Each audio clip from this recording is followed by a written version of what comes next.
Ողջույն իմ սիրելի հետևորդներ, գարնանային ամենահամեղ ու հոտավետ մուրաբան եմ բերել, պատրաստելու ենք հանսատ տեսակի վարդի մուրաբա։ Թերթիկներն այնպես ենք քաղել, որ ծաղկաբույլից արդեն առանձնացրած է, մեզ մնում է միայն հոսող ջրի տակ մի քանի ջուր լավ լվանալ։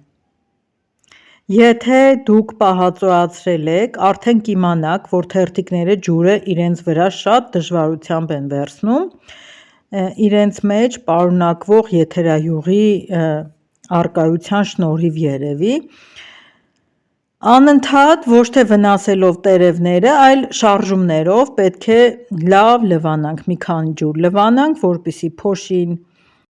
Լվանալուց հետո լցնում ենք փլավքամիջի մեջ, թողնում ենք քամվի։ Շատ տեղեր եմ տեսել, որ վարդի թերթիկները փռում են սրբիչի վրա, լավ ցամաքեցնում են, պետք է ասեմ, դա այստեղ կարևոր չի։ Թերթիկները ինչքան էլ չորացնենք, միևնույն է, ցողի պես վրան ջրի կաթիլները մնալու են, քանի որ օշարակ ենք բռնելու և դրա մեջ ենք լցնելու, այդքան էլ կարևոր չի ինքն էլ այդ վրայի մի քանի կաթիլի համար ժամանակ ծախսել։ Ուրեմն 250 գրամ վարդի թերթիկների համար 100 գրամի համար օգտագործելու եմ 600 մլ ջուր։ Այստեղ 250 գրամ վարդի թերթիկ է, ավելացնելու եմ 1.5 լիտր ջուր։ Ջուրը պետք է լինի 60 աստիճանի չափով, Ցելսիուս աստիճան։ Թերթիկների վրա ենք լցնում ջուրը, ծածկում ենք կափարիչով, թողնում ենք մի 2 ժամ, որպեսզի թերթիկներից գույնը փոխանցվի հեղուկին, ջրին։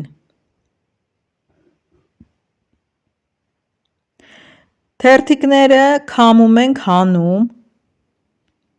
թողնում ենք մաքուր օշարակը, մի հատ էլ օշարակն ենք քամում մարլայով կամ քամիչով և յուրաքանչյուր 100 գրամ թերթիկի համար ավելացնում եմ 800 գրամ շաքարավազ։ Այսինքն 250 գրամ թերթիկին ես ավելացրեցի 2 կգ շաքարավազ։ Լավ խառնում ենք շաքարավազը և տեղափոխում ենք գազին, թողնում ենք մինչև եռա։ Եռալուց հետո, երբ շաքարավազից այսպիսի փրփուր կառաջանա, ամբողջությամբ մաքրում ենք, հեռացնում ենք և ավելացնում ենք տերևը։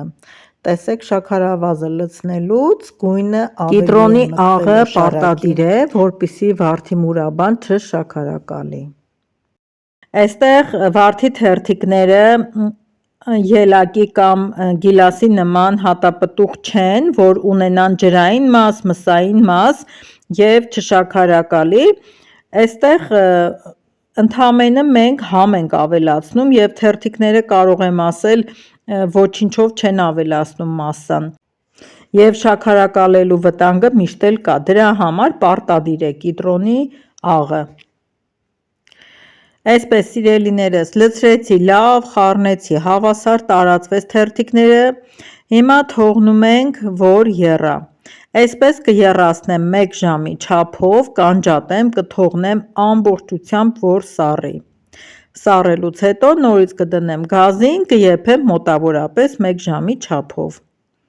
Ահա, այստեղ տեսեք համարյա օշարակը արդեն ծորացող է, դնելու եմ մի ժամ եփեմ։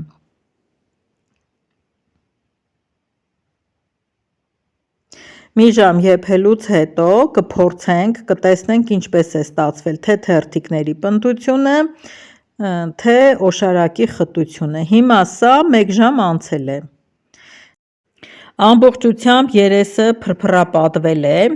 և սա վկայում է, որ արդեն պահածոն եփված է։ Ես անջատեցի, մի փոքր կվերցնեմ ափսեի մեջ, հիմա տեսեք այստեղ լցրել եմ քիչ քանակությամբ, որպեսզի շուտ սառի և որոշեմ եփված է թե ոչ, պետք է ասեմ, որ մի փոքր տեղ ունի եփվելու։ Հիմա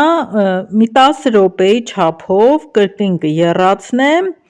կթողնեմ ամբողջությամբ, կսառի ահա այսպես, տեսեք ինչքան գեղեցիկ է, ու հենց սառը վիճակում կլցնեմ բանկաները ու կփակեմ։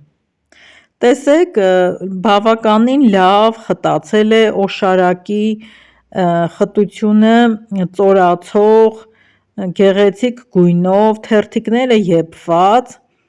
շատ համեղ էր ստացվել և շատ էլ դուր եկավ ու ասեմ, որ թերթիկները չեն էլ ճռճռում։ Փորձեք սիրելիներս, ես շատ եմ հավանում այս վարդի թերթիկները ոչ թե միայն բժշկության մեջ պետք է օգտագործել, այլ նաև խոհանոցում, ես արևելյան խմորեղենները օգտագործելուց շատ եմ օգտագործում, ճիշտ է թերթիկները